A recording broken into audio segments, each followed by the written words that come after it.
Welcome to the Strategic Veteran, where we chart the course from service to civilian triumph. I'm Adam Peters, a veteran, entrepreneur, and your fellow navigator in the quest for a life of impact and fulfillment. My mission is simple: to empower you with the tools and stories that turn challenge into opportunity. Having walked the path from active duty to where I stand now, I understand the search for purpose that comes with hanging up the uniform. It's a path I've walked, with its trials, its tribulations, and its victories, and it's a journey we're on together. This podcast is more than just conversation. It's a beacon for those seeking to redefine our missions through entrepreneurship. It's about igniting the entrepreneurial spirit that lives within us, the spirit that compels us to create, lead, and make our mark on the world.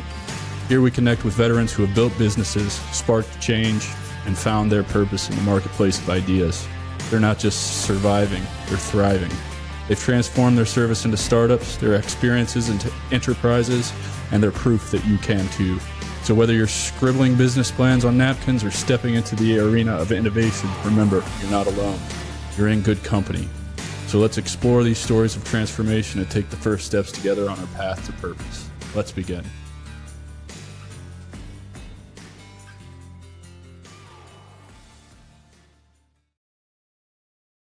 Hey, and welcome back to the Strategic Veteran. I'm your host, Adam Peters, ready to guide you through another episode where courage meets enterprise and service meets innovation.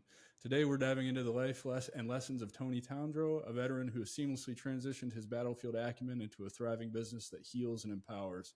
From his early days in the Air Force to his current role as the founder of Positivity, Adventure, and Wellness Coaching, Tony's journey is a compelling saga of resilience and reinvention. After serving with distinction, Tony faced the daunting challenge of redefining his purpose in civilian life. It wasn't just about finding a new career, but creating a movement. In today's episode, Tony will share how he turned adversities of post-service life into opportunities for growth and service. He's not just building a business, he's crafting a sanctuary where veterans and others struggling with trauma can find strength through the great outdoors. Stay with us and see how Tony exemplifies exactly what it means to be a strategic veteran, transforming challenges into opportunities that redefine what's possible beyond the uniform. Tony, thanks for being here, man. I really appreciate it. Hey, thanks, Adam. This is a cool opportunity. I appreciate it. Yeah, man. So let's just jump right in. Why don't you tell everybody kind of where you grew up, what life was like for you growing up, and kind of what inspired you to join the military? Yeah, I was a military brat. My mom was in the Air Force. She was security police back then. My dad was in the Navy, and moved around quite a bit. I was born in Denver, Colorado, or Aurora, at Fitzsimmons Army Hospital, and ended up immediately moving down to Florida for like 5 years, where my mom got stationed in Tyndall. And then we moved to Tennessee, back up to Colorado, and then I finally graduated high school in Nebraska. So moved around quite a bit. Yeah, it sounds like what's home to you? What, if you had to say, I'm attached to this one place, what would it be? I mean, I spent most of my time where I felt like roots were able to, get established, if you will. I would probably say Nebraska. I started, fourth grade all the way up to when I graduated.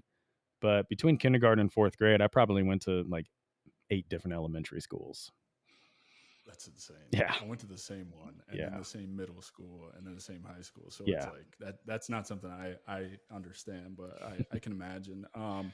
Nebraska, another win for the Midwest. I was born and raised in southern Indiana, so yeah, similar landscape there. Lots of corn. lots of Milo, lots of cattle. So would you say your parents probably were heavy influences on you and the military life, and kind of is that what kind of your path always looked like growing up? Like you knew you were just gonna be like mom and dad, or was there like a moment where you were like, this is what I want to do? Yeah, it was really off my mom. Grew up mostly as a single parent. Dad was out of the picture for most of the part, and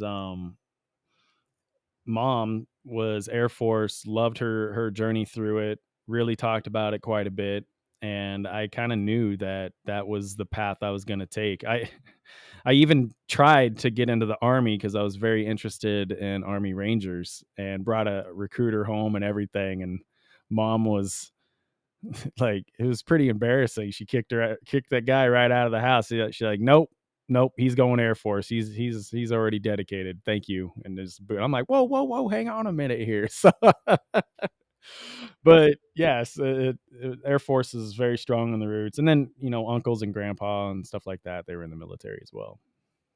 That's cool. What was your job in the Air Force? What did you do in the Air Force? Yeah, it was security forces. So So followed right in mom's footsteps. yeah, I was gonna go PJ. I was scheduled 3 times to take that exam, and then every male has the opportunity. Well, at least when I don't even know how it is now, but when I went through, every male had the opportunity in basic training. But I had a guaranteed position in security forces, and I knew that. I remember that lifestyle with my mom, and you still get to play with guns and shit like that. So it was, so I was happy with that and content, and just stayed with that career. I like it. And did you retire from the Air Force, or did you get out? I got out early. After my second deployment to Iraq in 2006, I ended up leaving after 10 years active duty, and I ended up getting into federal law enforcement. Okay. All right. Well, we'll get to that part of Yeah. it. So, obviously the inspiration was from mom. You ended up in the same job with her. You mentioned 2 deployments. So I was also in Iraq from the tail end of '04 to January of '07 to March or April of '08. So Yeah. we were there, a lot of overlap there. Yeah. Just give us some key highlights from your military career, and kind of what influenced you to get out after your second deployment. Was it just not for you? Did you get injured? That's kind of my story. I was medically retired after 12 and a half years and 4 deployments, the last one being to Afghanistan. So Yeah. my career was cut short. I would have hit 20 last year and then probably retired. That was my path, but it didn't work out that way. And I just like to kind of establish, what we're going to talk about with the transition, and how much influence the Air Force kind of has on that transition process and all that. Yeah. The 10 years, there was a mixture of both, kind of the Air Force side of things, right? The quality of life, and then to include a big mixture of Army regulations, Air Force security forces, and especially when you're getting into air base defense, it's all based off of Army regulations. And even my second deployment to Iraq, I was assigned to the 101st Airborne. We were a small detachment assigned to them. So it was a unique experience to be in a field that is very transferable to these other brother sister agencies, organizations. And I feel like when it started out, I was actually stationed in England for 4 years. And so, really cool part of my career that got me exposed to different cultures in Europe. I got married for the first time over there to a Turkish woman. So I got to travel Turkey for a little bit. First TDY ever was a vacation, like straight up something that you would expect from the Air Force. I was in South France for 4 months in 1999, lived in a 3-star hotel, had free rental vehicles, topless beaches. I was just like, a kid in a candy store, man. So very, uh, like I said, Air Force kind of deployment, or TDY, you would expect. And then it progressed from there. Went to Saudi Arabia in 2000. I was actually in Saudi when the USS Cole got hit. And we sent a 13-man team to go over there to secure that site until the FBI and Marines showed up. And then, again, just watching Iraq take off. September 11th happened. I was still stationed in England. I was actually supposed to go on leave, or I went on leave September 10th, and I can't, and we were supposed to fly over to Turkey September 13th, and clearly none of that happened, right? And I was recalled back, and ended up getting stationed in the States after that. So for me, growing up and then kind of moving around, and then getting into that same aspect with my life, moving around a lot with in the Air Force security forces, it was I was used to that. It was very normal for me, right? Heading over to Iraq, that first deployment very hands on. We were the guys securing the base. It was in Kirkuk, Iraq in 2004. And one thing, and you got to hand it to the Army. They deploy as an entire unit, and it's those you guys had the longest tenures there. You guys are spending 12, 18 months there. Even the Marines don't spend that long over there. And and so you got to really give it to those guys. And I really, in my second deployment to Iraq in 2006 with the Army, really opened my eyes to the family that establishes within the Army. You guys are just so you have to be close. You have to be close, and there were some real friendships and bonds created within that I recognized being stationed with those guys. But I only spent 7 and 8 months over there at a time. 6 months is typical. The other 2 months are transition. But we had a high ops tempo. And the way the Air Force deploys is they send 13-man teams from all over the world to one location, and then that creates the unit. And when you have that type of rotation, gone for 7 months, home for 6 months, gone for 7 months, home for, that it's one of these kind of things. And then in between that time frame, you're doing all the training and gearing up to you need to prep for doing that mission. So for me, it was really a lot of I, family is a big deal for me. And at the time I was starting a family. That didn't work out. I ended up going through a divorce, and I just kind of started feeling the fatigue with all the moving parts, right? And again, being in Iraq in '04, definitely hands on, small arms firefights, explosions, rockets, RPGs. That was all very normal stuff. And in 2006, we were really more on base, but oddly enough, we encountered some casualties within the 101st that they were rockets coming in, and our guys responding and being the primary on some of those things. So it's a very versatile career, security forces. It's a law enforcement aspect, but when you go over to overseas, you are in a rules of engagement kind of area. So for me, it was kind of that 2006 deployment. I was like, I think I'm good. I'm I feel fortunate. I never lost any friends in that type of aspects. Had some very close calls for sure. Again, mortars or rockets coming into our position, and we're working the towers, the DFPs, and things like that. But I'm lucky compared to many others. For example, you mentioned how you were medically retired, and uh, those are the folks that I continue to still want to work with today. And getting into the federal law enforcement side of things, that transition, I mean, we can get into that a little bit deeper, I guess, but it really allowed. No, go ahead. Sorry. Yeah, I was sorry. Yeah, no, we're definitely going to get there. Just trying to paint an accurate picture of who you are. So when we start talking about the actual transition and kind of all that, so my next question would be like, where you're at today, and with everything that you've got going on, we're obviously going to cover it, but I'd like to cover now. What skills do you think the Air Force gave you?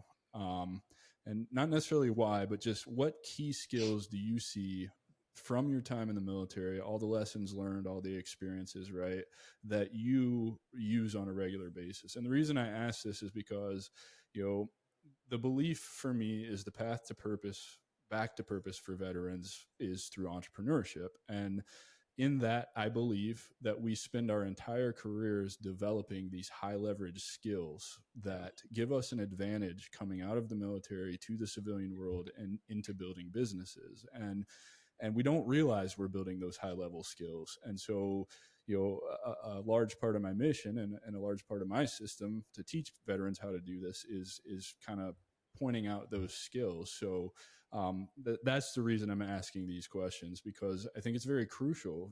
We start learning those skills very early on in our military careers and just don't realize it. So, if you wouldn't mind speaking to that for a minute. Absolutely.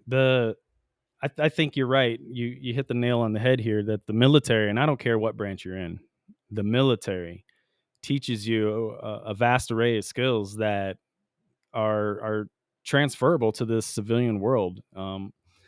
For me, leadership is a big deal. I mean, I can talk leadership all day. I love the topic. I think when you even look at uh, how the military sends, these brand new, they literally train you from the beginning how to make a leadership decision. Like I remember one of the first things that I was taught, and I wasn't even a leader yet, as I mean, I would say certified leader, but it was make a decision. You make a decision and then adjust as needed. And I think that's when you're talking entrepreneurship, that's a huge skill to be decisive in times where you need to react to a situation, right? And now I don't want to say like we can always live in that type of kind of mentality, because I think that leads to that post traumatic stress if you're always in that fight or flight kind of response. But it allows you to think quickly in these moments that a decision does need to be made. And it gets you past this level of indecision. And I have seen it in the civilian world left and right. Indecisiveness is a crippling aspect of society, I feel. And it's not to judge anybody. It's just that they haven't been trained to make these decisions in a timely manner. So I think that's a big part of it. And that kind of speaks to that leadership skill. And in the schools, you look at somebody that gets promoted in the civilian world. Are they really going and getting trained? If you're good at this job and then you get promoted because you're good at that job, it doesn't mean you're going to be a good leader. That's a different job. The military understands that. We know you were down here. You just made this rank. We awarded you this opportunity. Now we're going to set you up with the right skills so you can succeed in that area. And they send you off to a leadership school, which is another 3 to 5 weeks. And Well, and not only that, but you're also evaluated on a yearly basis based on your performance as a leader, which informs whether you go to the next level or not. Now, I know the Army and the Air Force do promotions differently. For example, for E5, from E4 to E5 and E5 to E6, you have to go to a board with all the battalion first sergeants and the battalion sergeant major on it, right? So they're the determining factor. And then obviously, I think E7 is the same way for you guys. It's DA select, right? yes. And but it's just a paper board, so that's when your NCOERs really matter. And I love that you're speaking on that, because it's not that way in the civilian world. No. They promote based on connections and who knows who, and not on merit and leadership ability and performance and everything else. So Yeah. I didn't mean to cut you off. I apologize for that, but I think it's important to paint this picture, because it's very true, and it's something that I noticed when I got out as well. Yeah. Yeah. And, it just really speaks to, I mean, those are the things that the military takes into consideration. Like, that is serious. It doesn't matter what branch you're in, rank is there for a reason. And they want to prepare their people that are getting into these higher ranks for success, because that's how the mission wins, right? That's how the organization wins. Um, and so for me, I would also say like some of these other skill sets, communication, being I've heard the term cocky quite a bit, but it's confidence. It's confident. I'm confident in my ability to be able to do. I know what I'm good at. I know what I'm not good at, and I think that really speaks to a Type A personality that the military is. They got a lot of those types of folks, right? Especially if you're in the fields that we were in. To tell people, and it comes up a lot. The first episode with Rich talks about it.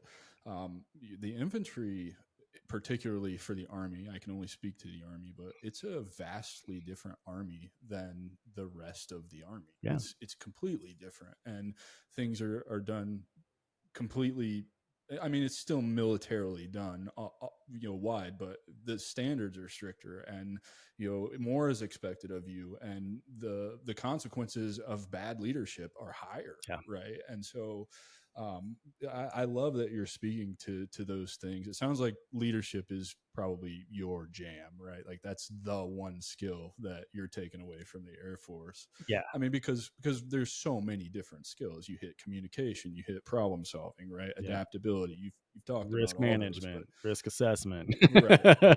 Yeah, and the list goes on and on and on. Yeah. And so we don't need to beat a dead horse. I just was really curious, like what skill do you value the most? And you've answered that in spades, and it's leadership. So Yeah. now let's move from when you got out of the Air Force. You made that decision that you're going to get out, and then you enter federal law enforcement. And I'm going to try to do my best to kind of bring this all together, because I really think the the greatest loss any military member experiences is when the day they ETS or retire or get out, right? Like that is, and I didn't realize this, and I can't take credit for having this realization. One of the other veteran podcasts I listened to, very large creator, had another guy on there, and he pointed this out on that show, and it really really hit home for me because I hadn't been able to see that before. And so, did you struggle a lot with the transition from the Air Force to federal law enforcement, or from federal law enforcement into the civilian world? So let's kind of establish how that went real quick, because for me, it was definitely the minute they told me I couldn't be an infantryman anymore, it was a downward spiral for me. And, Yeah. This isn't my story. This is your story. So just to kind of paint a picture of what I'm trying to. Yeah, and real quick, I just want to add here too how you mentioned the infantry is very different than the regular army, and that is the exact same with security forces in the Air Force to the rest of the Air Force. It was the biggest thing that was always preached was, since you enforce the standards, you must exceed the standards. Of that. Yeah. Oh man, that's so good. So it was very that we were the infantry for the Air Force. Now that transition out, it was hard both times. It was harder to go to the civilian world from federal law enforcement to civilian, but it was probably due to circumstances, right?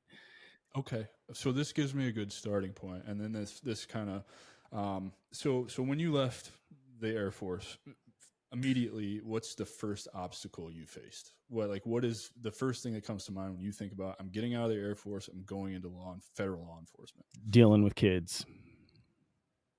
Okay. Seriously. Like I give it to the men and women that are in that field 100%. That's a tough job to do. But when you've got a lot of people that weren't in the military, that came right out of college, and they get right into a federal law enforcement position, and and I would say this: the I was in the U.S. Border Patrol. The U.S. Border Okay. Patrol is very military regimented. So, and they're one of the hardest academies to get through because they wean their people out in the academy. Most of the other federal law enforcement agencies wean their people out in the hiring process. So it's Right, like the harder to selection get in through process. the Yeah. hiring process. The Border Patrol, it's at the academy. Yes, it's a rigorous process to get hired on, but if you got all your T's crossed and your I's dotted, you're going to be fine and you can get in. So there's a lot of physical training, a lot of PT, a lot of studying on 3 different levels of law: immigration law, nationality law, Fourth Amendment law. You're learning how to be in law enforcement, right? And it's a different mission. You're law enforcement coupled with immigration. But when you got folks that only have college or don't even they have some college and they were truck drivers or whatever, I mean, it was tough for me because there's I not a definitely. enforcement of discipline that the military regulations put on their people. It was all on the section leader, and I was the section leader, to make sure that everything's in up to par. And I gotta say, like, that was the toughest part for me. I can definitely see where you're coming from on this one, because I chose to go what society tells you to do when you transition out, right? Like go to college, get a degree, get a 9 to 5, whatever. So I can remember being in flight school, and that was interesting because a lot of the kids in Washington State that were in my cohort for when I started private pilot or whatever on that journey to that degree, they were 17, 18, 19 because they do a running start program for the high schools there where Interesting. basically the kids can graduate with a high school diploma and an associate's degree, and it costs them far less. I think it's a phenomenal program, right? Like if that's the direction Yeah. you want to go, whatever. So amongst other things that were going on there, you still have some gen ed classes you have to do, and then you have to show up to fly, and you have your ground school time, and then a lot of us would just hang out in the ops room because that's where you learn a lot, is just studying with other people, different scenarios in flying or whatever. And one day I was waiting to go to go on my flight, waiting for my instructor to show up. I think we had like a weather delay or something. So I was just sitting on my laptop in the ops room doing some other gen ed homework that needed to be done. And one of these other students from my cohort was in the same math class or something. And she came to me and she's like, "How are you done with all of this week's work?" I'm like, because I know this is what has to be done.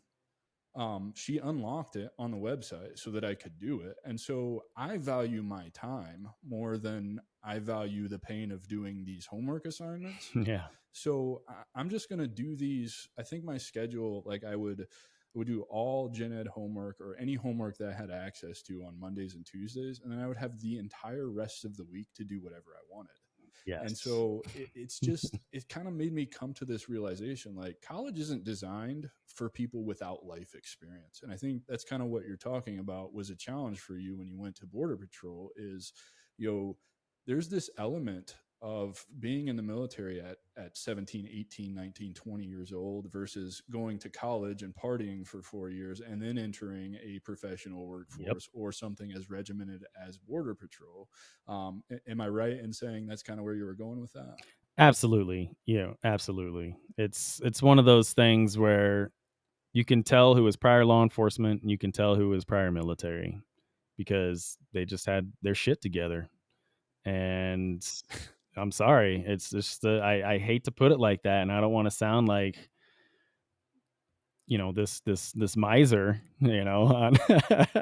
this grumpy old guy talking about. But I feel like it was the hardest challenge for me was being able to relate to that civilian side of the sector and coming out. And I was still active duty military when I went to the Border Patrol Academy. I was on terminal leave.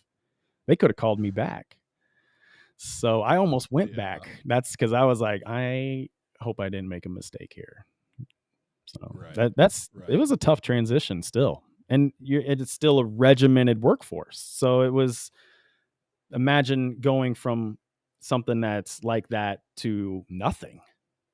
Right. That would be hard. And, and so having said that, right? So you're still on active duty terminal leave. I've seen a lot of, people from the Army, they do that. They set up these federal jobs, they screen with the FBI, they get picked up in the hiring process. They're on terminal leave, they start working. So there's no actual transition period between when they got out and when they started another career that is eerily similar to the one they just left, right? Like you're Yep. leaving this one for a reason and you're starting another one that's almost exactly the same. You just stay home and don't go overseas, right? Yep. And so other than the kids part, there probably wasn't a whole lot that you had to adjust to in the transition from the Air Force to the Border Patrol, right? Because it's still a Right. very military style. It's very. I'm sure there's a rank structure. I'm not going to claim to know what it is. I'm sure everything is done kind of like militarily, right? Yeah. There's probably operations orders. There's probably missions, if you were, or arrests or whatever, planned things, right? Yep. So let's fast forward to just a little bit of what you did with the Border Patrol. How was that for you? And if that's when you started to notice that maybe being an entrepreneur was for you, or if not, we'll talk about that in the later on in the show. Yeah. Yeah. I For me, it ended up. when you're security forces, it's an outdoor job. I was very much into the outdoors. So I wanted something where I could be outdoors. And the border patrol, you're hiking in mountains, you're in desolate terrain. It's you and maybe one other person out there working these groups of, anywhere from just one to a few to, upwards to 80 or 100. It's crazy. It's very surreal job, but it's all rules of engagement. My last year in the military as a use of force and weapons instructor, it's all use of force. And it was a very easy transition for me. And I actually came in as a GS9 because of my law enforcement background. And that put me ahead of my classmates and everything as far as pay grade and things like that. And probably rightfully so. I mean, you have the experience, the life experience translates, right? You're probably expected to be somewhat of a leader to these younger people, right? Because you know how this sort of works, right? Yeah. Like you're learning a new organization, but you understand the basic structure. Yeah. And well, the law enforcement side of things is a big deal too, because I had people that were in my class that were in the military, but they weren't law enforcement and they didn't have a college degree and they went in as a GS5. So Right. it is based on the experience. What did you do?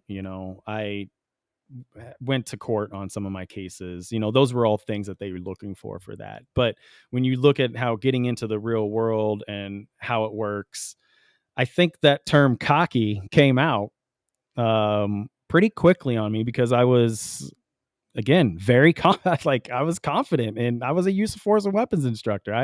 I knew the use of force. I knew what needed to be required to be in federal law enforcement.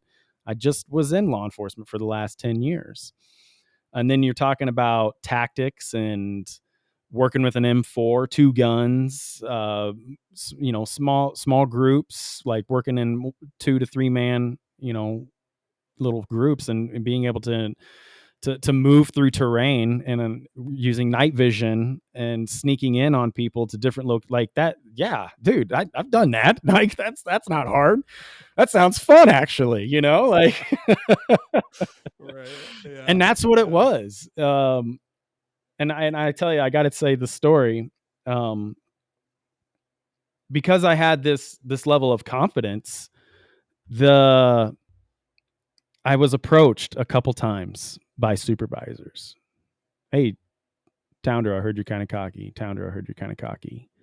And it all started with one guy who he'd been in the Border Patrol for 3 years. He just picked up an FTO, field training officer position. And look, you got to play the game, right? But I was kind of over playing the game. Like I went in, I played the game a little bit, and this guy came into the. We were doing some computer work. There's like 7 months of post academy after you made it through 5 months of academy, and then you have another 5 months after that. That goes into your field training and your journeyman phases. So they have a very rigorous training process to make sure their people are ready for that position. This guy comes in. I knew he was a banker beforehand. He only has 3 years of this service, and he comes in and he's kind of, you know, being a dick. I was just like, he's like, hey, does this computer work? And I was like, oh, I'm not sure. He's like, well, get up and look. Oh no. I just look at Usually him. not. Just go with I the just gut I just feel. look at him, and then I just start doing my work. And that's where that whole stemmed from, because I didn't check, because I was like, yeah, go fuck yourself, dude. I don't care about that. And I think it started going around that I had this chip on my shoulder. So I was getting a little heated about it. I wasn't happy about it, right? So I was talking to my wife, and I told her, I was like, I don't give a shit who it is. The next person that says this, I'm gonna say this. So probably like a week later, Tango 5. All right. So this is Tango 1 is number 1. All right. I'm at the time, I'm Tango 428. Oof. So Tango 5 comes up. Hey, Towndrow, Heard you're kind of cocky. I just look at him straight in the eyes, and I'm just like, you know what, sir? That seems to be the topic of discussion lately. But last time I checked, that was a prerequisite to get in the Border Patrol. And I just stared him down. And he just looks at me, he smiles, and he's like, I like cocky. I'm going to release you on your own today. I'm like, Roger that. Nice, man. I And then love I it. went out and got a That's 300-pound vehicle stop, 300-pound load seizure on a vehicle stop okay.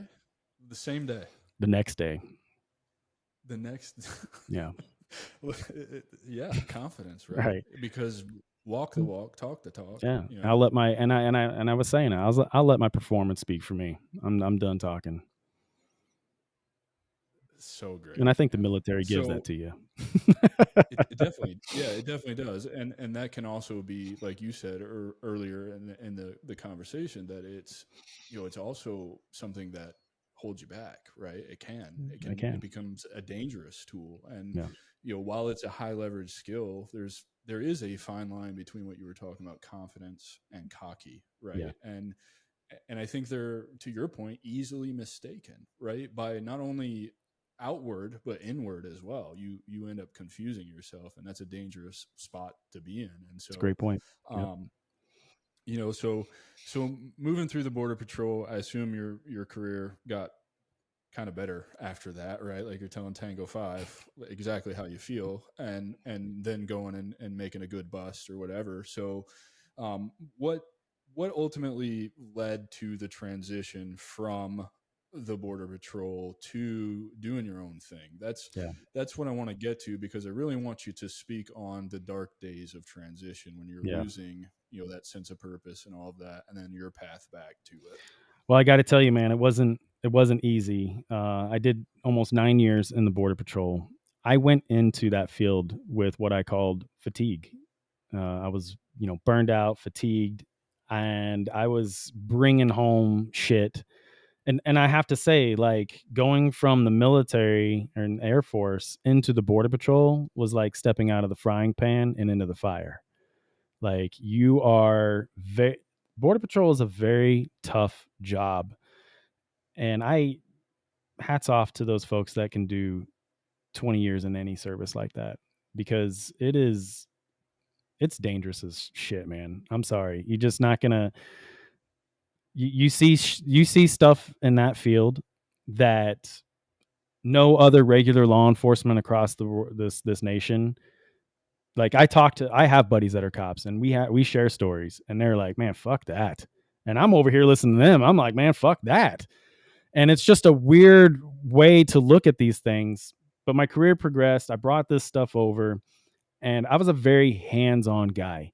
I always got it, like, the 80-20 rule, right? 20% of the agents do 80% of the work. I was always out of my truck. I was always out there trying to do my job, whether it was, seizing weapons, drugs, making arrests, working on different teams, small task force. I've worked a plainclothes unit for a while. I was a field training officer. So I was always wanting to get my hands into it, right? I wanted to be this guy. So it just started really catching up to me. And I was a healthy guy. I followed nutrition and I worked out, and I thought I was healthy, and maybe physically I was, but not mentally. Right Yep. here. Yep. And I wasn't, And that's dude, it was hard, man. It was hard. So what did I start doing? I started coping. And I wasn't going to go and talk to anybody that I had these struggles, because when you do that and you're in law enforcement, they put you on the rod squad, they relieve you of duty, and they take your gun away, and it's now you're being flagged and kind of labeled as this guy. What's wrong with you? And now they're going to be giving you psych evals. You could possibly lose your job, right? So I started coping in my own way. And that's how it was in the military, also in the infantry, right? When I was a young private coming up, you know, I'll remember the first time being blown up, and it's like, man, my head hurts. Like, I don't feel good, and it's just like, take Tylenol, take a knee, face out, Charlie Mike. Don't go get help, because it'll ruin your career. It'll end. yeah, It's over. you'll get labeled, it'll go in your file, and you're not doing anything you want to do in your career anymore. Yeah. And I hate that so much, knowing what I know now. Yeah. It I do too. It's one of those regrets. Had I maybe approached this in a way that, and now right? Like, in hindsight, Right. I know that there was a path I could have taken that would have still benefit me, and I still would have been able to keep my job. But I ultimately had to resign from my position due to substance abuse. And talk about a hit. Talk about a hit, man. Like, I always wanted to be in federal law enforcement. It was kind of, and I wouldn't say like any specific, but just in federal law enforcement. And so I had that opportunity and I lost it. And it was due to these other issues that were going on that I wasn't taking care of. And that, man, that was a dark time. That was a dark time. I went from jumping out of helicopters and riding ATVs and chasing drug runners to being a stay-at-home dad. Talk about being Drinking. a caged tiger. Yep. And Yep. I had little ones at the time. What am I passing on to them?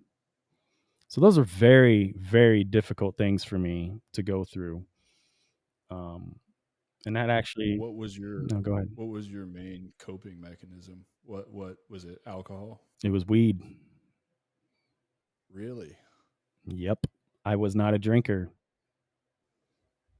That's interesting to me. So, because you know, I have a relationship with cannabis. I love cannabis. Yeah. It's definitely helped me improve my life when I started using it with intention versus trying to escape. But for me, it was drinking, and I don't often hear people that have a problem with cannabis. So I'm really Well, when you shocked, mix I guess. when you mix that with being in federal law enforcement, clearly Right? worlds don't Yeah. mix. Yeah. So Obviously, which sometimes I think's a little silly, but that's not what we're here to talk I about. agree. So I agree. And I will say too, though, like, I'm not condoning it. And I had a lot of people support me because I ended up getting hit with a random, and that's what kind of started all this. that's yep. And that's even now it's cringy for me to hear me say that out loud. And I feel like I let a lot of people down, you know. Um, but I actually had a lot of support too from people that are still in. And I had, upwards like almost 40 people write letter of recommendations for me based off of who I am, all this stuff. But dude, once it happens, once it's there, there's no, it's like very much like the military. You're gone, So I had to Yeah, resign. zero tolerance. Yeah. And it was either Right. gonna, I get fired or I resign. And so, So So that's a perfect segue into the impact that you having to resign. So did that send you even further down the rabbit hole, or did it? Was that your wake up call? And then in that, I'm sure you had that conversation where you had to have that you just had with me, with yourself, right? Because that's the only way to get out of that. But what sparked? What was the outcome of having to resign? Did it send you further, oh or yeah, did it pull you out? no, I doubled down, dog. I was like, I doubled down, man. I'm like, well, I already did it, so here we go. I turned into this stoner, like, and it really allowed me to make it through the day. It allowed me to just not kind of, and it also allowed me to reflect deeply. Like, look, pros and cons. There was pros and cons for Mhm. me. Like, it helped me to an extent, and I'm grateful that I had it at the time. And I went and got a medicinal card and everything. But then I recognized that I had other dreams, that there was other things that I wanted to do and that it was holding me back. And so what did that look like for you? Like what was the catalyst to that realization? Because For example, for me, I say, I had help. I had a lot of help. Ayahuasca is a cheat code. It really is a cheat code in that it kind of shows you or brings you to that realization, and then it's up to you afterwards to do the work. Yeah. Um, you know, and so I'm always interested. I don't think you've had a psychedelic experience like what I experienced with the ayahuasca. No. And if I'm wrong, please share with me, No. because it's interesting to me. But it fascinates me as I'm going through this psychedelic integration and addiction recovery coaching certification course, um, to see all these mechanisms, and then hear these stories of people who didn't have the psychedelic experience. What brought you to that realization? I assume at this point you've got kids, right? So you said you're a stay-at-home dad, and did you look at your kids and be like, I have to be better for them, or what was that? Yeah, the honestly, like, definitely the family has something to do with it, right? But I also recognized how I was a better person while on it during that time, because otherwise it was rage and guilt and shame and all those feelings leading my life. And so the medicinal allowed me to work through that process easier and on a lighter note, if that makes sense. Now, what got Totally, me yeah, out of because it? that's my relationship with cannabis now, is I use it to deeply reflect on how I'm feeling and why I'm thinking the things that I do, and then do they serve me, yes or no, and then down that whole rabbit hole. That's how I use cannabis now. Before, it was, let's just get high because I don't want to feel anything, Yeah, you know. yeah. And for me, I recognize, so I'm using this all the way through different certifications and school, and I started grad school in January 22. I actually graduate a couple weeks finally. Congratulations. Thanks, man. I'm excited. And it was in that. So my bachelor's degree is in adventure education. And that's the whole reason I went towards this path. Is I Googled outdoor jobs when I was in this dark spot, right? I was like, I need to do something. I can't just be a stay at home. I'm an action guy, right? So it was this, and I can't say it was like one thing that really set me to like get away from that. It was, except for the fact that I want to create a business, and there's going to be a lot of work that goes into this, and I need my discipline and that structure that the military brought me to come out, and I won't be able to do that while using medicinal. So that was a big part of it for sure. And that was years down the road, by the way. So essentially, it's like you yearned to do something outside, and outside happens to be your passion. So you're like, how can I do outside every single day of my life and feel good about myself, right? Is that what I'm hearing you say? Yeah, exactly. Like the outdoors, that was outdoors and exploration were the things that brought me back to my center, if that makes sense.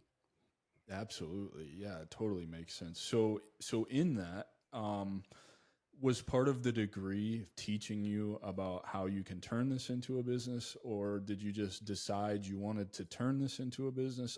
I'll use an example. The Being True to You course I'm going through, it's very much to teach you how to be a psychedelic integration coach. And then at the end of the program, you get an opportunity to be, on their directory, and they'll help you establish your coaching business and all of that. So was that your degree, or was it more traditional, just learn these things because we said so and go work for somebody else?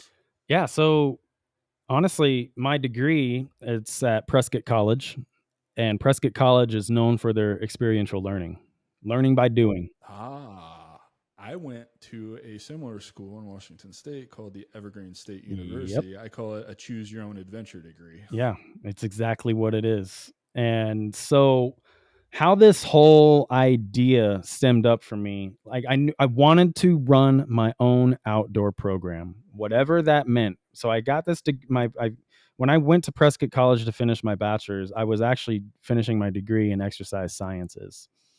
And through APUS, American Public University, or AMU, American Military University.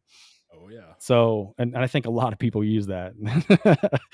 I still get emails from them Yeah, today. dude, Like, I hey, I like have a them. degree and I want They to. were a good online school. Honestly, I can't say anything one way or another about them because as an infantryman, I was like, oh, I got the opportunity to go to college. I signed up for 2 classes. Week 1, they're like, oh, you're going to NTC for 6 weeks. You got to drop these courses. It was like the commander just signed off on Yeah, these. So as an infantryman, I didn't have a lot of time to go to college yeah, or, facilitate college. But yeah. so I can't speak one way or another on AMU. No, I know a lot of people that went there. I think it's just they've done a really. It's actually founded by a retired Marine, and it's really kind of geared towards helping military. So APUS is this APU is American Public University, AMU is American Military University, and then combined is APUS. But anyways, my point is the whole outdoor search and getting into being an adventure guide at a local business here where I was taking people hiking, mountain biking, road biking, mountain climbing, high ropes course, climbing wall, all these different things.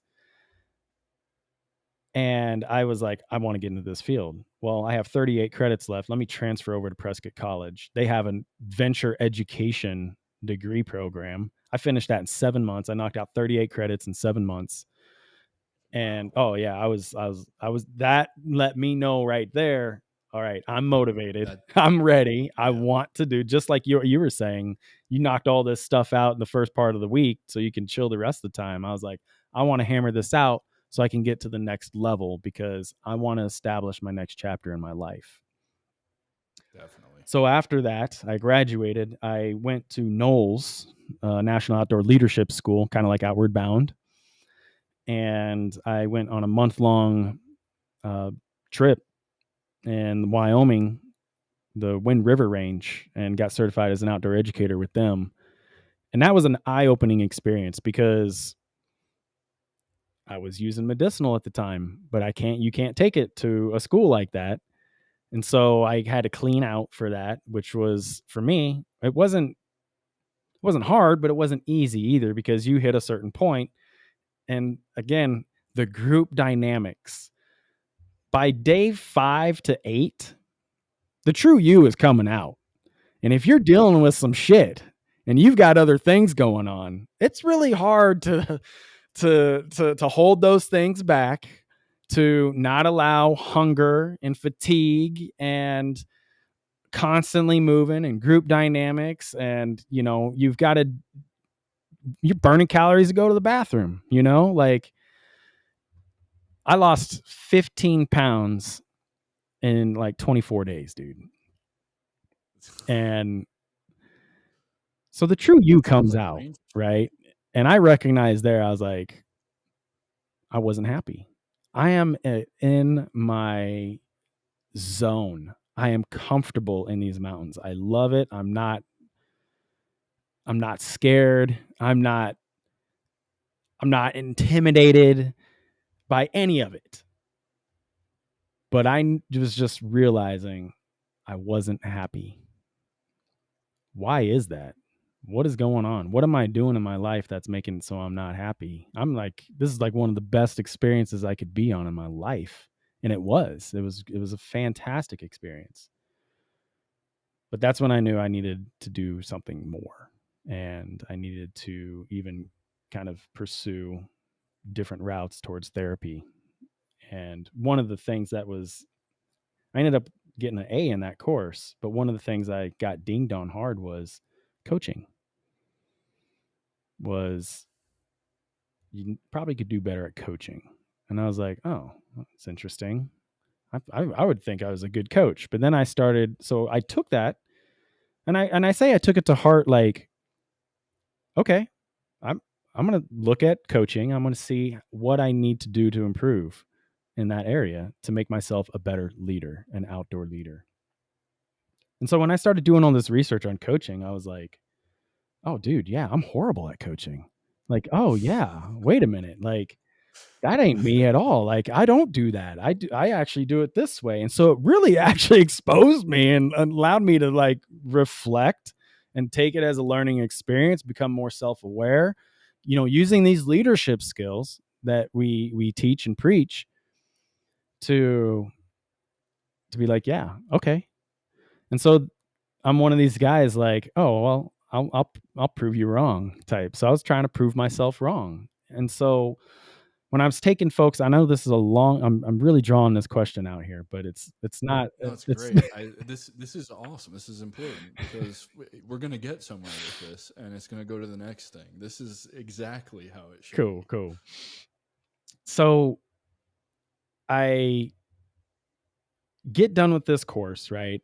I'm reflecting. I'm living this like legitimate high on life. I'm feeling good afterwards. And then I take these steps to go and get the help that I needed. And I went through the VA, went through therapy, went through all these different things. And I was able to recognize like, oh shit, I've been holding on to some stuff for a long time. And I didn't know the whole thing when you're getting into the, out of the military and that's your job. And then you go into the border patrol and that's your job. I was like, of course I feel paranoid. Of course I have this. Of course I have that. That's part of the job, like that's what I did, but I was still having these issues and bringing it with me. So I was able to work through that and seek the right help. And then and mind you, all that's kind of going on at the same time when I started at grad school back in January 2022. And so as I'm doing that, I'm getting the help. I'm still in venture guide. I'm still taking people out doing these awesome things. And while I'm on the trail with these folks, so I'm bringing two worlds together here. That's what I'm trying to paint for you here. Yeah. I'm on the trail with folks. I was taking, professional grade C-suite people that own their own businesses, multimillionaires, actors, actresses, directors, writers, people, professional athletes. I was taking these types of folks out on these types of adventures.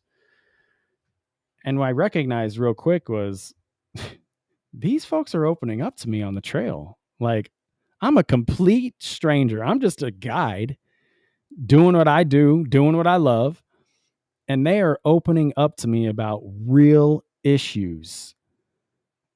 And I make fucking minimum wage. Like get out of here, dude. Like, what is going on? So that's when I was like, you know what? We could do this better. There could be something done while you're actually out there on the trail on how that whole process of healing, reflection, self-awareness, powerful questioning, all these things come into play when you're on the trail. So the place I worked for, they're kind of, when I did work for them, they were the, defining standard, if you will, on that type of wellness resort retreat for folks. They were founded back in the 70s. Started off as a fat farm and then turned into this whole wellness thing, right? But their primary focus was on the bottom line, making money. And it got to the point to be like there was a very toxic work environment, and it made me like kind of challenge some of these things. And like, at what extent you're making money, at what extent of your own people's health and wellness? Like we're supposed to be preaching and being a part of this whole health and wellness kind of thing, but you don't give a shit. And there was all these different improvements. It's just a corporate type of thing, that was occurring. So I ended up taking these ideas of being on the trail, facilitating this growth, making it an outdoor experience, but a transformative experience. But I'm taking the outdoor education and adventure education realm into it. My master's degree is in outdoor education leadership. So my very first paper I write is like 30 pages. It was only supposed to be 12. I was like, hell no, I'm fucking going crazy here. And I combined these two worlds, man. And my professor loved it. And that was my very first class, right? They're like, you need to build on this. And so from that point on, I took every single course and the final of every single one of those courses and built a small piece of that pie of how this business would work as I went through this progression for the last 2 years. So, Well, that's yeah, awesome. man. That's really cool. That's definitely an interesting way to come up with how to build a business. So my next question is going to be, I guess, yeah, I was going to move into like, I think it's important because I hear all the time, like, well, I'm afraid, right? I'm afraid to start my own thing Yeah. or whatever. And so I assume that writing that 30-page paper, the professor loving it, telling you to build on it, kind of shaped how you were going to build the business. So maybe that helped eliminate some of that fear for you. You know what? I don't think so. I think I think it was the first step that needed to be take to eliminate that fear. The first of many steps. Of course, yeah, because it's definitely, and I wasn't suggesting that it eliminated all the Yeah. fear because it's scary. I mean, I just, Still is. I just announced the release of this podcast for Wednesday, May 1st, and I'm still like in that spot where like I'm afraid, I'm nervous, I'm scared, I'm anxious, I doubt myself, right? But like also I know all the good feelings that come with it too. So it definitely is a process. So that was the beginning of you getting over that fear, Yeah. and that's really awesome, man. Because through the ayahuasca retreat, I've been on a Operation Red Wings Foundation retreat.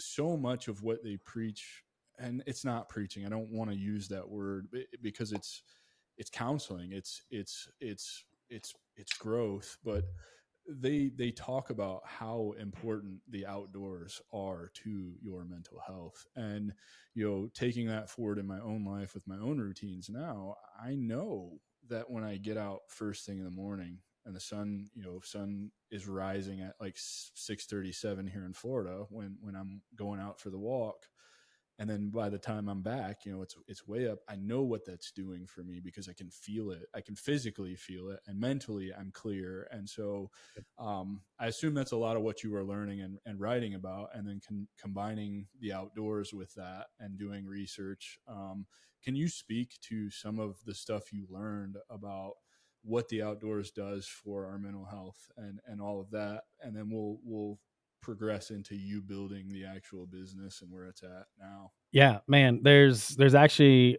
a great amount of research into nature and the outdoors, and oddly enough, I mean, we definitely have a lot of literature here in the United States, but some of the best scientific data that we have on the topic really comes from Japan and their concept of Shinrin.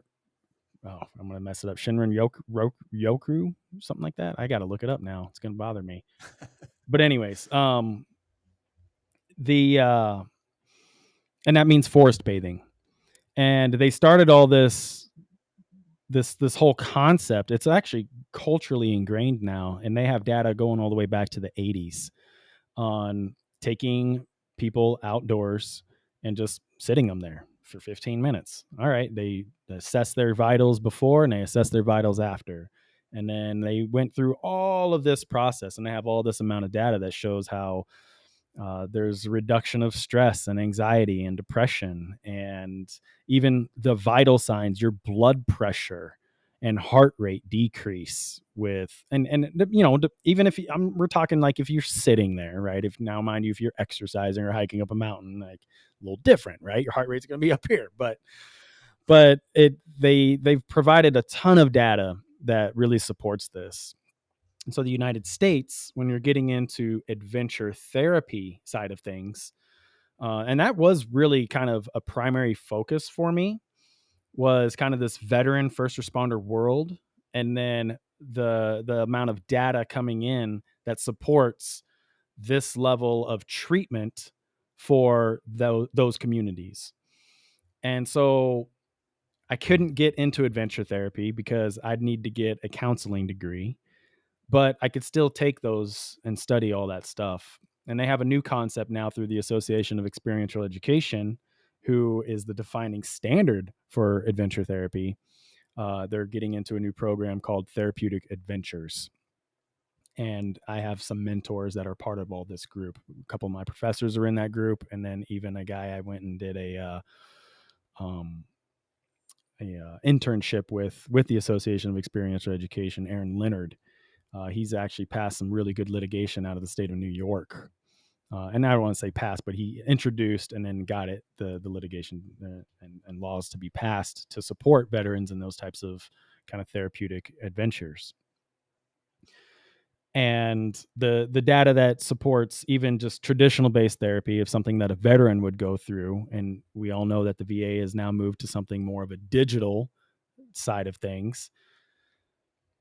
Most people don't even show up to that. Most veterans will not show up to that type of therapy. And then when you even talk about therapy, well, what age group are they in? Younger generations are probably going to be a little more open to it. Older generations, starting from us and on, and there's Yeah. huge stigmas that are in place. Personal stigmas from other people, like what is this person going to be thinking about that? Or even just the stigmas of losing those jobs that we were talking about earlier. Well, I think there's one other hidden one behind it, and it's not talked about enough. Is it's relatability, right? You can't talk to someone if you don't feel Exactly. like they can relate to you, and if all they're going to do is throw DSM-5 language at you and ask questions that are upsetting instead of really letting you control how you Yep. do that cathartic exercise.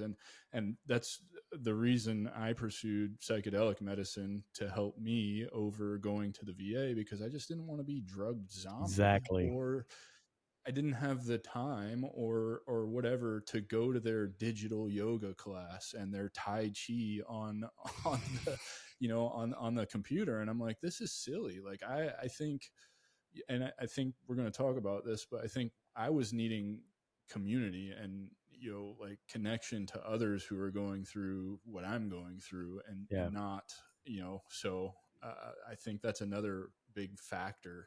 Yeah. I agree with you. And it's one of the things I'm personally building on with my business, as I progress down this kind of entrepreneur world. But it's a major factor, like the small connections that are made because you're able to relate to those group of like-minded people that have been through this, and that really established this concept called post-traumatic growth. And honestly, the people that coined that now have founded an organization called Boulder Crest, and Okay. they have a whole book on this called Struggle Well. It's amazing. They're probably some of the key people when you're talking about data that supports what immersed groups. None of their path guides are therapists. None of them have this ACC, CPC, none of these like kind of 3-letter, titles after their name. They're just peers. Like it's peer support, and they've seen profound growth and from those types of organizations, types of groups. And so when you're getting into the adventure therapy side of things, that's the whole concept. I took a course on experiential counseling, and it's how are these types of programs supposed to be established? What needs to be in place? What makes it counseling versus, just some type of adventure thing? And I recognized quickly that, well, I don't want to be a counselor, but I still want to do this coaching thing, right? And this was halfway through my degree program. But the immersed connection connection with community, connection with nature. Those are Yeah, huge components of what really are making change in these types of programs, right? And yeah. yeah, yeah, I can, Well, and it's what because it was taught to me at two of the retreats that I got the humbly blessed to go to, and it's what resonated with me when your content was shown to me on LinkedIn, which led to the connection, and then finding trying to figure out how to be a coach or whatever, and having that meeting, and then asking you to come on and talk about this now, like you know it's cool that the outdoors can actually bring people together, and it's sad that as a society, I mean, people just don't go outside anymore. nope, they don't. I mean, it was estimated, man, I'm probably get the number wrong here, but I think it was only like 6 million people will get out on a trail once a year. That's crazy That's because I'm that's always nuts, in the man. yard doing something, Yeah. or walk every day, go to the beach. Yeah. I love being outside. What do you think that's this might be a really good question. Do you think that's due to the advent of you know portable electronics in our pockets? Because I know when you and I grew up, like I was locked out of the house till the street light came on. Yeah. Well, not the street light. We called it the from dusk till dawn light, Yeah. right? And so I'm out, playing in ditches, grabbing crawfish with my bare hands, Yeah. whatever, coming back covered in mud, mom having to spray me and my brother off with the hose because we're covered head to toe in rock hard mud Yep. now. you know do you think we're getting away from that because of these, or like what do you think it is? Yeah, I think it's a little bit of a couple things, but I believe technology is feeding into it, right? Like, um, they even have theories in eco psychology called techno addiction theory, and these we're addicted to these electronic devices. I actually have to ground my kids from electronic devices every now and then, and they turn into a regular human being afterwards within days, and we're going. So it's real. I think it's a contributing factor, but I also think that, look, we have access to shelter, we have access to water, and we have access to food on a fairly readily easy basis, right? And not everyone is fortunate to have that, but when you look at the grand scale of things, we tend to have it's easier access to these. And so I think that because of that, I mean, you come down here to Tucson, Arizona, we're surrounded by wilderness and mountain ranges. And I mean, I see coyotes and bobcats in my backyard. You know what I'm saying? Like, it's it's awesome to be affiliated with that. But I know people that have grown up here and lived here their whole lives who have never even been on a trail. I'm like, what? Like, dude, we're surrounded I by just love that trails, man. Like, thinking. how are you Yeah, know? I feel like if you live in Arizona, that's what you do. If you live in Utah, that's Yeah, what you do, right. right? Like, no, that's insane, man. I had a sneaking suspicion that it was largely due to technology, and Yeah, even I I'm just as guilty of that. I enjoy listening to audiobooks when I do my morning walks, but this morning my headphones were dead, and I'm not going to listen in one ear, so I just took off on the walk with no headphones. I was actually amazed at how much more I accomplished this morning yeah, personally for myself. I'm not saying I don't accomplish things every other morning working my stuff out in my head, but there was definitely something to hearing the birds chirping, and unfortunately the traffic riding by me because everybody's going to work while I should be going to work, but I'm actually doing my work right now, what I yeah, mean, by choice. So it really was kind of eye opening, and I had read all of that stuff. I had been told that before as well, and I was just kind of like, no, I enjoy using this time to listen to personal growth books or business books, something that moves the needle, and then I can read my fiction at night, and whatever. But man, I'm gonna have to start incorporating more of those, because just hearing even the dog's feet and their nails hitting the sidewalk Exactly. was there was something to all of that. And yeah, man, it's really cool. I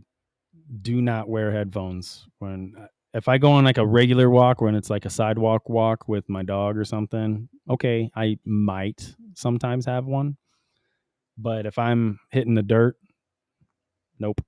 I want all of it. I want all my Yeah. senses to be in tune with it. And plus we've got mountain lions and hazards here. I want to be able to hear something coming up too. So Yeah, I'm not getting that in Palm Bay, Florida, walking to the park or walking to the, yeah. the far intersection. Yeah. So, but um what were early indicators that entrepreneurship and building this business was the right move for you? Like, what ultimately kind of pushed you over the edge? Was it that professor telling you to build on it? Was it all of the research you were doing and figuring out, seeing it all come together, and you were just like, okay, I can definitely make money at this? And I don't mean make money at this from the sense that that's what you're concerned with, because right, like clearly your motivation is helping people Yeah. and being a coach and opening their eyes to better wellness, right? And I understand that that's your why, and if you focus on that, the money comes in the long run, Yeah. right? So what was that kind of inspired just building the business?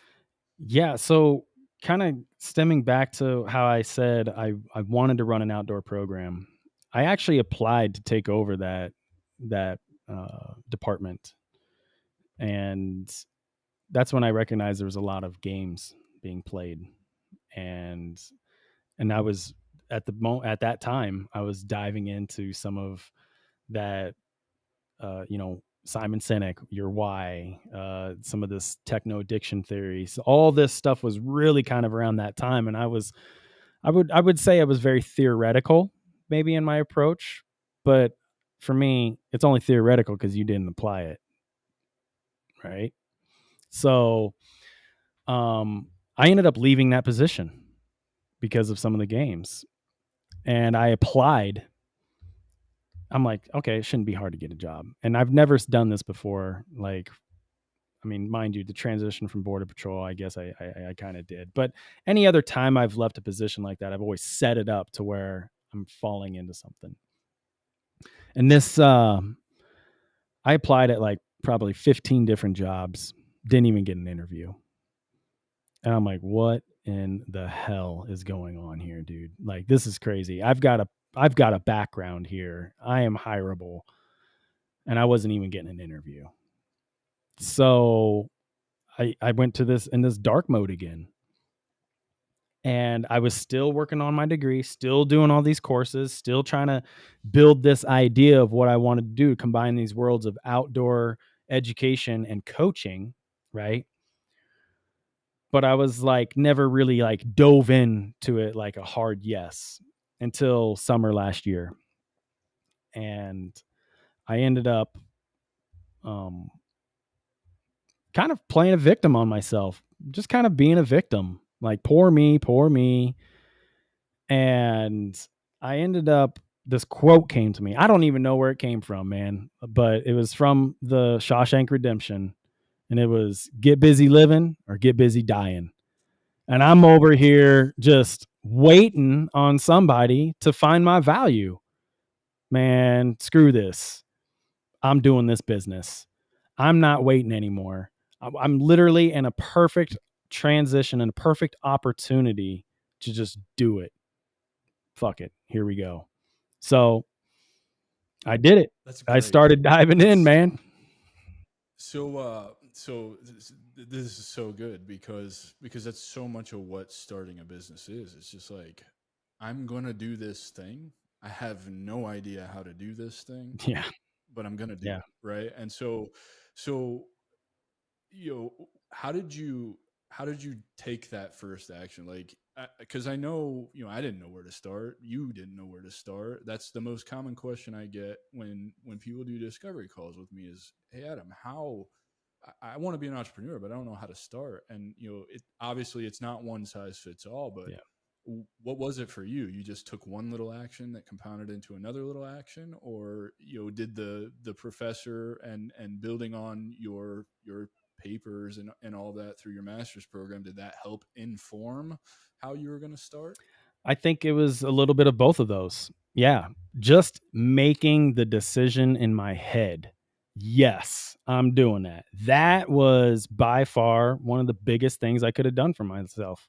Like it gave me back that purpose. Even though I wasn't making money or anything like that, it gave me something to work towards, not just something to And work on. that is, it's such a powerful thing to hear someone else say what I've been telling everyone. That's why I believe entrepreneurship is the path to purpose, because even if you're not making money, you're doing something that you decided to do. Nobody else decided to do Yeah, this. You did this, exactly. right? And that's the game changer, I think. And that's the kind of the flip of the light switch, or the key that unlocks all the doors for you, Yeah. right? Is that you realize it's up to you, and you Yeah. decided this for you. Yeah.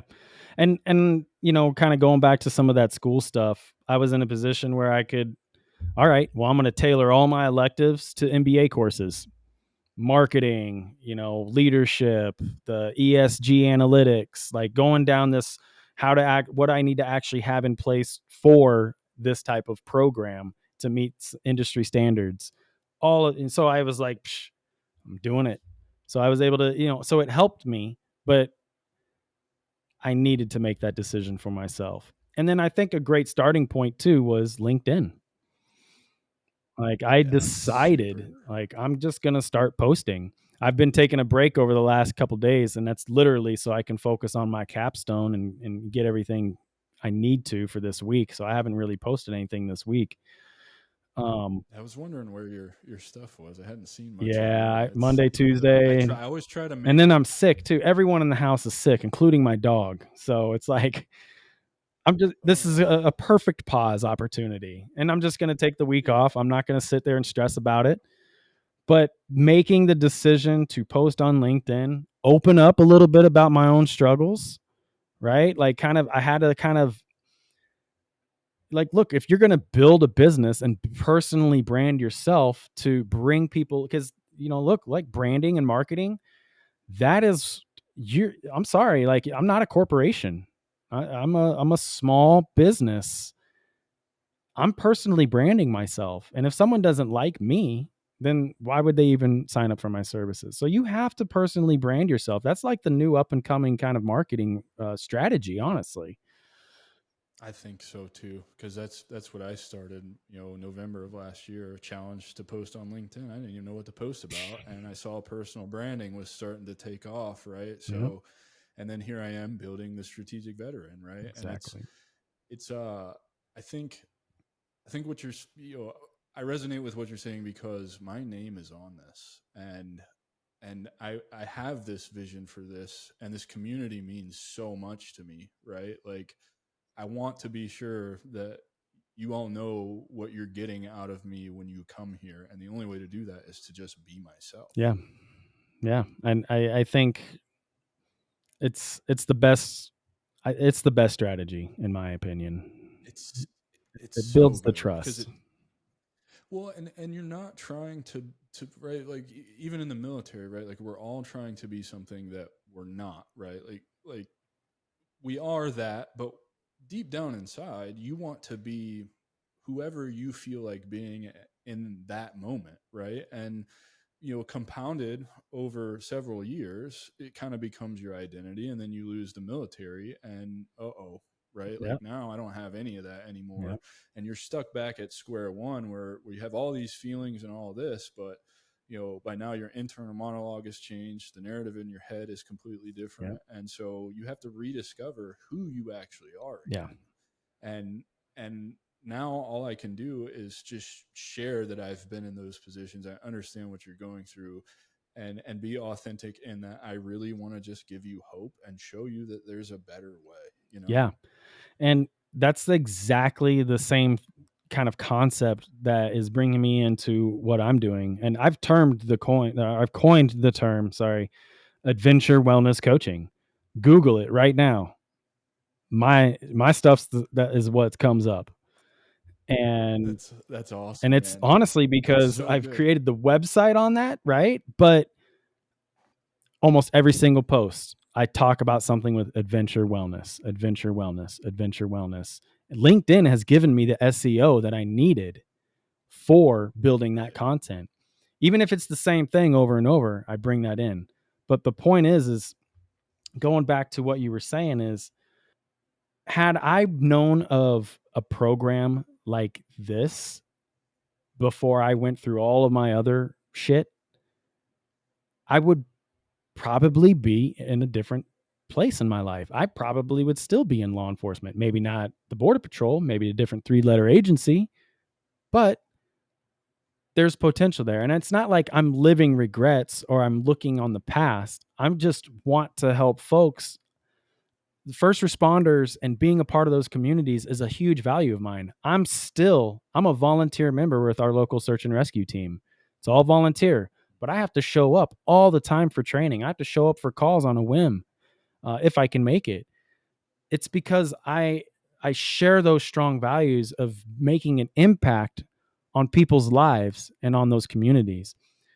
How can we allow first responders and veterans and military members to do their jobs, but not help them incorporate sustainable practices and healthy habits in their lives?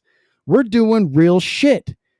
There is real jobs, there is real things happening in those professions outside of anybody else. And it's not about money. It's about saving lives and making an impact on communities. I don't give a shit what anyone's take is on it. That's what it is. And if we're not helping our own people build these sustainable habits, no wonder we're having manning issues. No wonder we're constantly having burnout or people high rate suicide rates, or name pick your poison, because we're not giving these folks the tools they need. And for me, I don't like saying that like this, but I chose coaching specifically to help combat the stigmas against therapy, because when you go to somebody specifically in law enforcement and even fire department too, and you say therapy, whoa, whoa, whoa, all these red flags come up. But what if you are Yep. going through wellness coaching, right? And therapy is really designed to focus on the past and the who, right? Like what's happening right now and what in the past has led to that. But coaching, okay, what is going on right now and how can we improve the future? You have to take action with coaching. And that is a big step that I've recognized in my studies and personally with veterans going through therapy. You only get so much from talking to somebody before, okay, yeah, that's great. What can I actually do now to get me to this next spot? That's coaching. That's such a good point, man. Because I'm also learning through my studies with the program I'm in is the difference between therapy and coaching is you're giving the power back to, Mm-hmm. right? And Yep. so therapy doesn't do that. They just want. I really think therapists are just curious I think it's people just who like self-awareness, maybe some recognition. right. So dude, it's so good. When you started Adventure Well, what is it's Positivity, Adventure Wellness, and Coaching, right? Adventure and wellness LLC. coaching. Yep. Yeah. So, how'd you arrive at Positivity? T. Had to emphasize the T, Tony T, right? So That's right. the for me, the positive thinking, these positive affirmations, restructuring and reframing the things that I was saying to myself. And look, sometimes I still do. And I have to catch Every myself. day. Yeah, I have to catch myself and be like, no, no.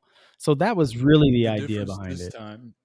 Yeah, the difference this now for me is I notice I'm having those thoughts, and I notice that I take stock of a why I'm having that thought or talking to myself that way. B, when have I done that before? And C, what was the result of that to make a decision on whether or not it serves me or not? And then I just reframe the whole thing. Like, okay, that doesn't serve me. I'm going to let this go. Goodbye. Yep. Right. So it's okay to have moments of weakness and talk to yourself like shit from time to time. And It's it going to happens. happen. Nobody's perfect. But it's when you do that repetitively and continue to do it and you And you never start take stock believing of it. it, you never examine. Yeah. Yeah, man. No, that's so good. Yeah, it's that was really the idea where it came from, is the positive thinking. And then I was like, well, I'm going to play a word on this. So Coach T. So let's talk about what you offer. Let's talk about how you designed your program, what people can expect if they choose to seek out your program, and kind of your thoughts behind how you structured it and why you structured it that way. Yeah, so the framework is around four different kind of, optimal health. And when we're talking about uh, what really brings optimal health, right? So fitness, nutrition, environment, and attitude. And what's interesting is I created this framework, just through different things that I've learned and certifications I've taken. I am a certified professional coach, certified wellness coach, and a certified spiritual coach. And that's really to help. Congratulations. Yeah, yeah. So really kind of diving into the laws of the universe, bringing in purpose, connection, just allowing reframing, right? Like this whole the law of choice or the law of abundance, like all these 20 plus, you know, The the law of abundance is one of right. my Yeah. it's one of my favorites. I have an abundance of everything, and if you just think like that, Yeah. it starts to happen. It's really It cool. it is. It's Yeah, really it cool. reframes, and you create your energy when you start reframing these things, right?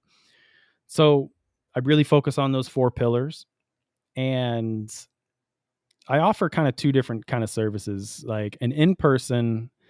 Well, I'll start with, I do virtual coaching, just pretty like something like this where you can go through some virtual stuff. And when we're talking about getting accredited through ICF, International Coaching Federation, which is what I'm doing right now, um, I have to have recorded sessions. I have to send those in and take tests and stuff. But and those are all fine, and we can focus on a lot of these different kind of what I was talking about, the fitness, nutrition, but we really, it's life coaching, right? Like what's on your mind, what's Yep. bothering you, man? Like, what can we work on today? And you help these folks break these things down. uh okay, this is the big deal. Okay, and then you break that down smaller to smaller to smaller to, okay, this is what I can do between now and next week, right? And the bread and butter, though, is the in person. And clearly it's very regional, very localized, right? So I do want to focus more on these veteran and first responder communities because that's who I resonate with. Those are the people I can easily talk to about, they have this issue going on. Man, I've been there too, dude. All right. Well, what's going to help you move forward? Well, maybe something like this. Oh, okay. Well, what would that, just kind of get curious with them, right? So we do it's a 4-month program on the in-person.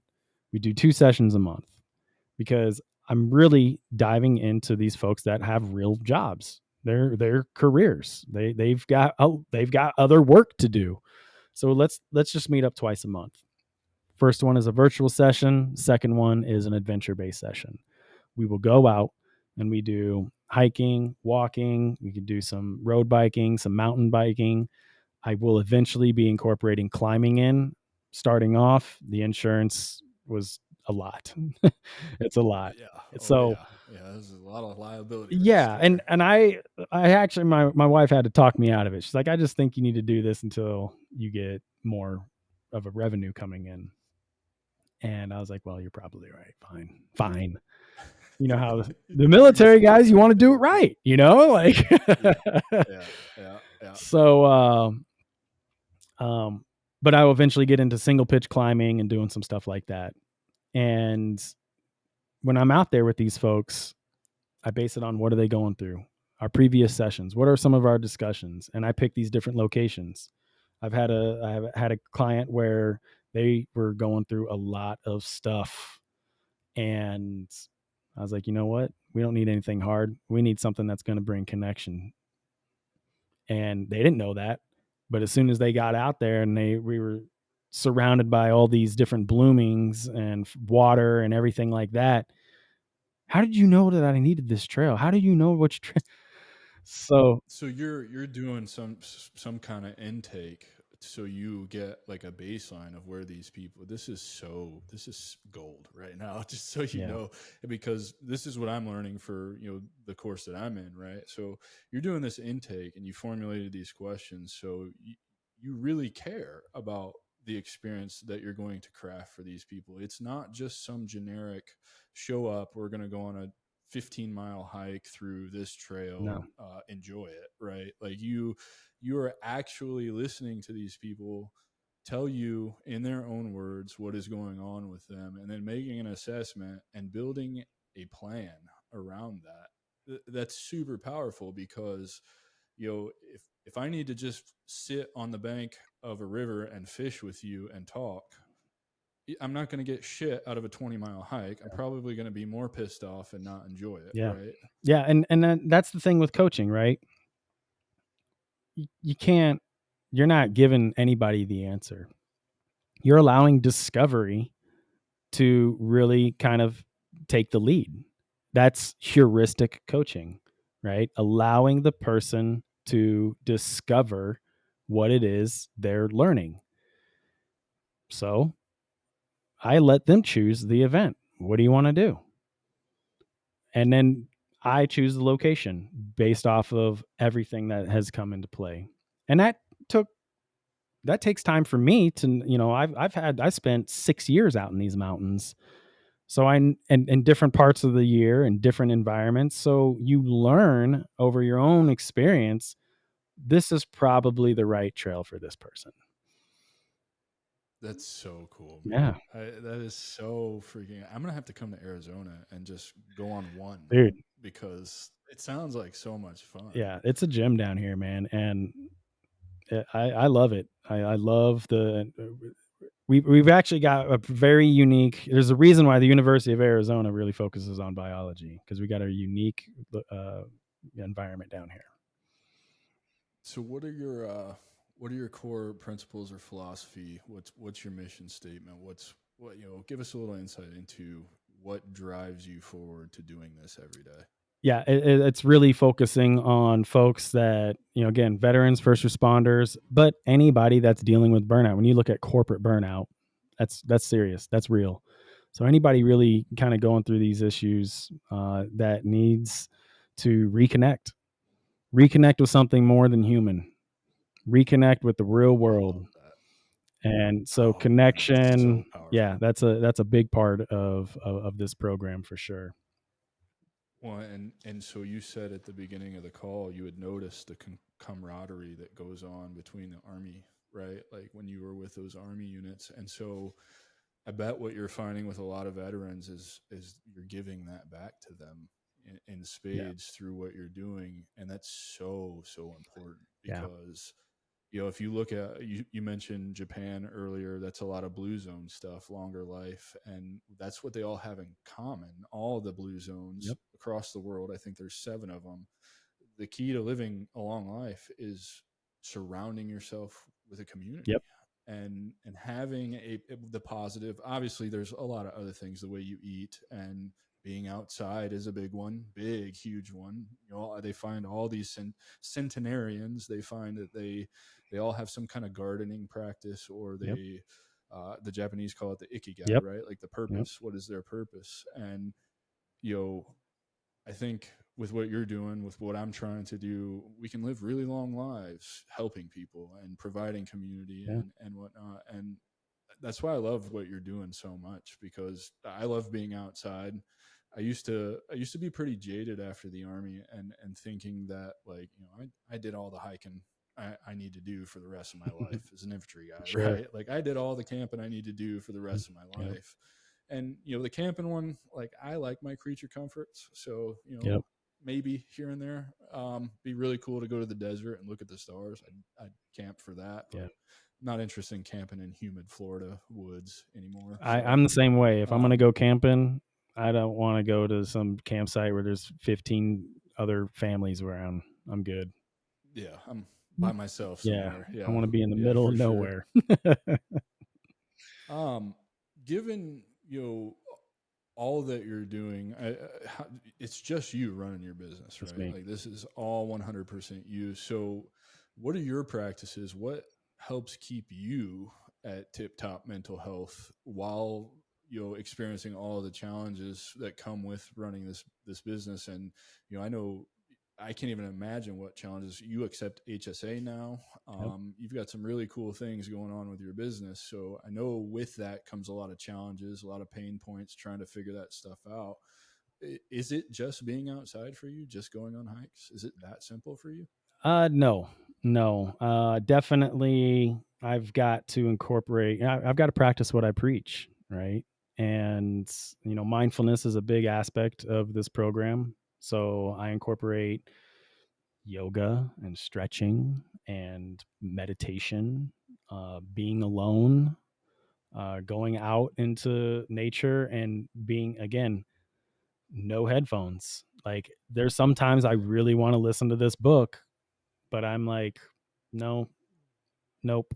I need this connection. And I know that there's still going to be a benefit on the other end because my brain, I just it works better when we move, right? Yep. So I practice what I preach, but I journal at night. I I sometimes I journal in the day and I just kind of brain dump and living off of making lists and clearly identifying my goals, measurable goals. Again, being a coach, that's what you're helping people do is come up with these. I know we see it all over LinkedIn and everything, but they're smart goals, right?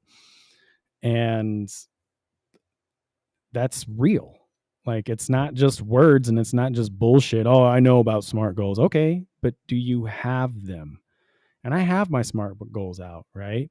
Like I had Yeah, mine are on the whiteboard behind us. Yeah. nice. Oh yeah, Yeah. yeah. They just, you know, I mean, yeah, it's all over LinkedIn for good reason, right? Yeah. And and And for some people it could it's just be so fun. words, right? And it's like, well, no, it's more than that. You've got to take action. That's my word of the year. Action. Take action. And Yeah. so it's incorporating all of these little things, making a routine out of it, right? And again, something the military is very good at establishing these routines. It's just we're used to someone creating that routine for us and we working around it. And then so we create our own little mic. But now as an entrepreneur, it's up to you. So dig in on that discipline that you've been taught and instill that into how you're going to run your business. All right, well, this is how I would do it if I was still over here doing this. Okay, write that Take down. action. Do it. Yep.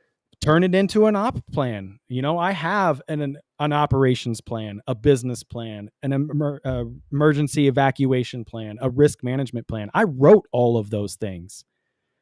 Right. So I don't have to sit there and question, well, what about this? Well, do I have that in play? Oh shit, I don't. Take note of that. Guess I got to put it in Take there. note of that. Yep. And Yep. so, and then even listen to the feedback from clients. HSA and FSA was a big one. It's a big one. And here's the thing too is I am an LLC. I'm a business. I should have probably maybe created something more of a nonprofit, but there's a lot of things that go into creating a nonprofit. You've got to have a board. You have to have your whole everything is written out already. And then you have to go and file for the state and then maybe get filed for the federal. There's a lot of things that need to be in place outside of a business. And for me, that framework didn't work. But I also know that I don't want to nickel and dime communities that need this type of service. So what am I doing to help mitigate that? Yes, right now I still charge, But usually I've done pro bono clients for the majority of what I've done so far. So I haven't really gotten paid at all for the services that I've been providing. But I'm also getting my business certified as a service disabled veteran owned small business where I can start competing for government contracts. So now that community doesn't have, I just have to go and find the people. You're already paid, it's already paid for. Don't worry about it. Just come and get in on this. And so that's another Yeah, route. I can relate to how you feel about that, right? Like nickel and dime in the community, but then I also sit back and think I only want to work with people who are serious about making the Yep. change. And to me, the It's a only great way to point. mitigate that and protect my time is to charge. You know what I mean? Like Yes, because I know the value that I can bring to you and I can demonstrate that to you, but it's I hate it, but it's the adage, right? You can lead a horse to water, you can't make it drink. exactly. It's so true, and I just don't want to work with those kind of Dude, I got people, to tell right? you, and I don't mean to cut you off. You're exactly No, you're right. good. Um, the clients that have come to me because they knew they wanted to better fix something, work on something themselves, made it through my program. The folks that I went and was like, "Hey, I think you'd be perfect for this." Oh yeah, okay, I'll give it a go. They all quit. Wow, that's an interesting Yes, every statistic. single client that came to me first because they were ready to take the step made it all the way through. And you know what? I think that stands to reason because just looking back on my journey from July to now, July of last year when I had the ayahuasca experience to now, I wouldn't, for so I'll just put it out there. I weighed 311 pounds when I went to Peru. As of this morning, I'm 226 pounds. I never thought I'd be that light again. So 85 Wow. pounds I've lost in a little under 9 months. May 7th will be 9 months. Hell yeah, So man. for me, I knew I was fat. I knew I was overweight. I was, you know, the blood work was bad. I was pre-diabetic. My blood pressure was all over the place. I used to blame it on the pain, which to an extent is actually true, just not the bottom number, the top Sure. number. And I would tell myself, oh, I'm going to do it. I'm going to start doing something tomorrow, or I'll start doing something on Monday. It's always Monday, right? Like it's always a Monday. And and the only thing I managed to do probably from 2015 until last year was the dieta, the 30-day dieta that's required to go to Peru, because I didn't want to piss away an opportunity that a veteran charity was so kind enough to give me, and somebody else could use it more than I could, Yeah. right? So I took the dieta extremely serious and then went and had the life-changing cheat code experience, and then realized, oh, now I'm ready. Now I'm ready to start, Yep. right? And so it shouldn't surprise me that the people who came to you saying I'm ready to make the change, are the people that make it all the way through your program. Yeah. And I think I might just incorporate that into my coaching business. I don't need to go to people. I'll just let people come to me. Yeah.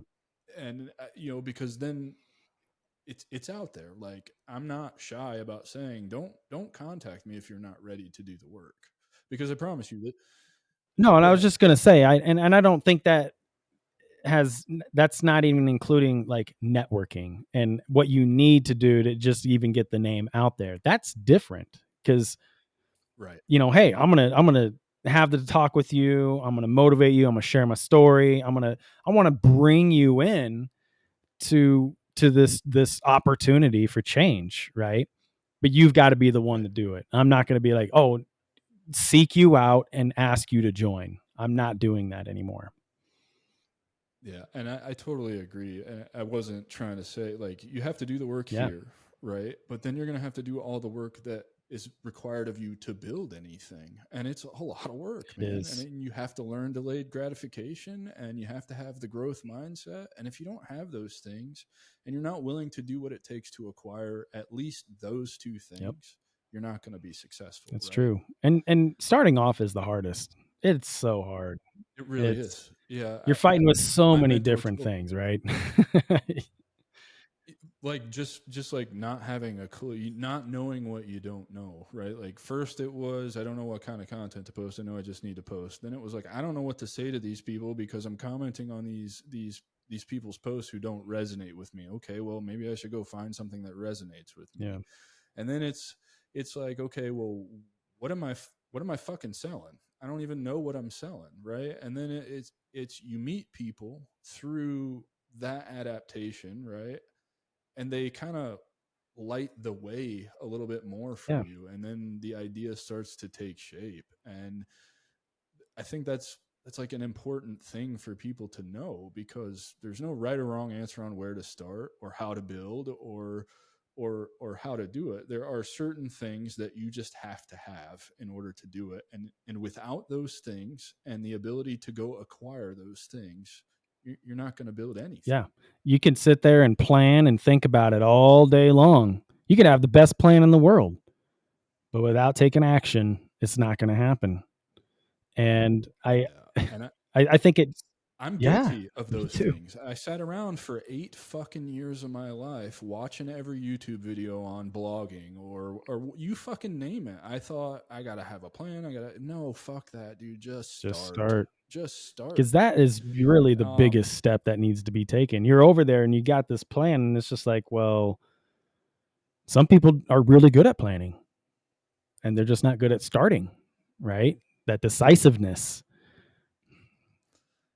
and I think that's why, speaking to veterans, especially in as passionate as I am about this, you're obviously just as passionate, but it's like, who cares about the plan? How many times were you doing something in the Air Force where the plan went to fucking Yeah, shit? all the time.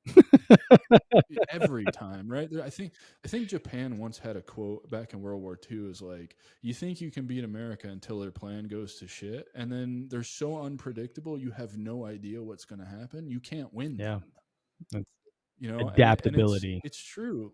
Like, yeah, big time, big Yep. time.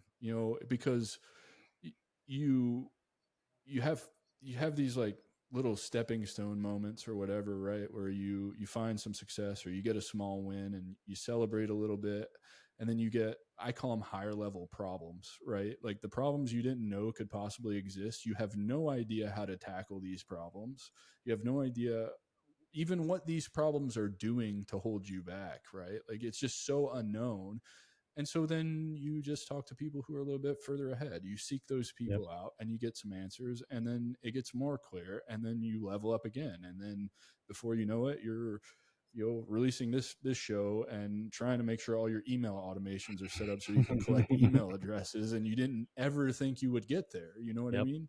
Yeah. And I think it really speaks to the importance of networking. And even for me, I got to tell you, like the importance of LinkedIn. I have, it's amazing the opportunities that have come up since just Yep. starting. And it's humbling. I'm in rooms. I'm kind of a co-founder of this one group called Iron Tribe, and I'm in the room with these guys. And don't get me wrong, I feel like I've got a pretty cool background. I've done some pretty cool shit. But some of these guys are on TED Talks and wrote books and professional athletes, and I'm like, what the fuck am I doing in this room, dude? Like, this is crazy. But And that's the best spot in the world to yeah, be. right? It's the best spot in the world to Yeah. be, where you feel like you're so dumb that you have zero purpose in that room. Man, and I used to think opposite, right? Like, I'm the smartest person in the room, right? Because Mm, you kind of know. You definitely know when you're surrounded by people who are not on par with yep. you versus when you're surrounded by people that you are not on par with. And Yeah. dude, it's a great, that's the situation. If you want to build a business, hear this. If this is the only thing you hear from this whole episode, networking, your network is your net worth. Yeah. Your network is your net worth. And LinkedIn has been just as incredibly generous to me and super humbling, because I've met some of the most outgoing, smart, helpful, generous people Yep. there that have really helped me get to where I'm at on my journey and will continue to help me. And most of them say the reason they're willing to help is because I take action. And Yep. like, speaking to your motto this year, right? Take action. Yeah. And so if I don't have anything else for you, man. Anything else you want to say? Anything else you want to get out there? I will say this, and it's just kind of going back to some of these kind of SMART goals. Start by writing it down. Write down these goals of where you want to be. Make them measurable. I want to have this by this time. And then once you're starting to kind of establish those goals, come out with some KPIs to keep you on track with those goals. You got to have indicators, performance indicators that let you know, okay, I'm still on the right track. I'm still working towards this goal. That allows you to get to celebrate those little wins in between the big wins. And I think that's a very important place to start. And, follow the why too. Follow the why. It has to be about the why, right? It can't be about anything especially starting else. as an entrepreneur. I know I was focused on money, and when I was focused on money, it just wasn't happening. When I let go of the money thing and started focusing on stopping even one veteran from taking their life, everything changed. Yep. It gives you something to work towards. And that's the idea. You can't just be, I'm working on this today. Okay, yeah, that's fine. What are you working towards though? Yep. Oh, so good, man. Tell everybody where they can find you, all your socials, website, any of that stuff. I'm going to link that on the show description and all that. Yeah. I'm on Positivi-T.com. Just be mindful of how to spell positivity. But seriously, Google Adventure Wellness Coaching. Adventure Wellness Coaching. Just Google it. I'm the guy. That's me. Positivity will pop up, and then LinkedIn. I'm all over LinkedIn. Like I said last week, I'm kind of taking a little break right now just because capstone. I've got 3 little tiny projects going on right now, and I was like, LinkedIn can go on pause. But I'm still checking in, DM, any of that stuff. Hit me up. And I've got a blog on my webpage too. I write about these different things. Awesome. Ladies and gentlemen, the father of Adventure Wellness. Yes, sir. Mr. Tony Towndrow. Thank you so much for joining us, man. Thank you, Adam. Super grateful for you, dude. Really, really enjoyed this conversation. A lot of good stuff in here, and hopefully you had as much fun as I did. I had a great time, and I just hope that other folks are able to take from this, get some inspiration, and then really, again, take action in their own lives. That's our show, and I'm truly thankful you've joined us at The Strategic Veteran. If our conversation today sparked curiosity, or if you're ready to elevate your game, I'm here to help. Visit thestrategicveteran.com for exclusive show notes and resources, or to book a coaching session directly with me. Take a moment to subscribe to our podcast and share your review. Your support makes all the difference. For more insights and daily strategies, let's connect on LinkedIn and keep the conversation going. Remember, this isn't just a podcast, it's your strategic advantage in action. Until our next rendezvous, stay bold and continue the mission.